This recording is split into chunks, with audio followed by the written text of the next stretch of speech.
ৰাইজৰ উদ্যোগত ফকীৰগঞ্জ হামিদাবাদ আদৰ্শ উচ্চতৰ মাধ্যমিক বিদ্যালয়ৰ ওচৰত ব্ৰহ্মপুত্ৰ গৰাখহনীয়া স্থায়ী প্ৰতিৰোধৰ দাবীত বিশাল বিক্ষোভ প্ৰতিবাদ 19 আগষ্ট 2024 সোমবাৰে পুৱা 10 বজাত ৰাইজৰ উদ্যোগত ব্ৰহ্মপুত্ৰ গৰাখহনীয়া স্থায়ী প্ৰতিৰোধৰ দাবীত বিশাল বিক্ষোভ প্ৰতিবাদ সাব্যস্ত কৰে।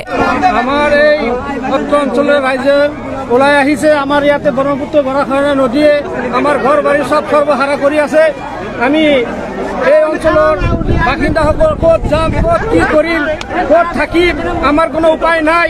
আজি আমি এই গণপ্ৰতিনিধি আমি এই গণ আন্দোলনৰ মাধ্যমত আমি আমাৰ ৰাজ্যৰ এবং ৰাষ্ট্ৰৰ প্ৰধানমন্ত্ৰী চাহাবক এবং আমাৰ দেশৰ আমাৰ ৰাজ্যৰ মুখ্যমন্ত্ৰী চাহাবক অনুৰোধ জনাওঁ যে আমাৰ এই ফকীৰগঞ্জ হামিদাবাদৰ স্কুলখন এটা ঐতিহাসিক স্কুল, এই স্কুলখন যাতে নদীৰ কবলত নাযায়, এই অঞ্চলত যিখিনি জমি জমা আছে এইখিনি যাতে আমাৰ এই মানুহখিনি ইয়াতে স্থায়ীভাৱে থাকিব পাৰে। সেইকাৰণে আমি অত্ৰ অঞ্চলৰ ৰাইজৰ হৈ আমাৰ মুখ্যমন্ত্ৰী চাহাবক অনুৰোধ জনাওঁ অনতি পলমে আমাৰ এই ফকীৰগঞ্জ অঞ্চল বচাবৰ কাৰণে ইয়াতে যি বিজ্ঞানসন্মত যি ব্যৱস্থা কৰিব লাগে ইয়াত কৰিব লাগে। অতি সোনকালে ডিচি ছাৰক দিব লাগে, ডিচি ছাৰক জনাব লাগে।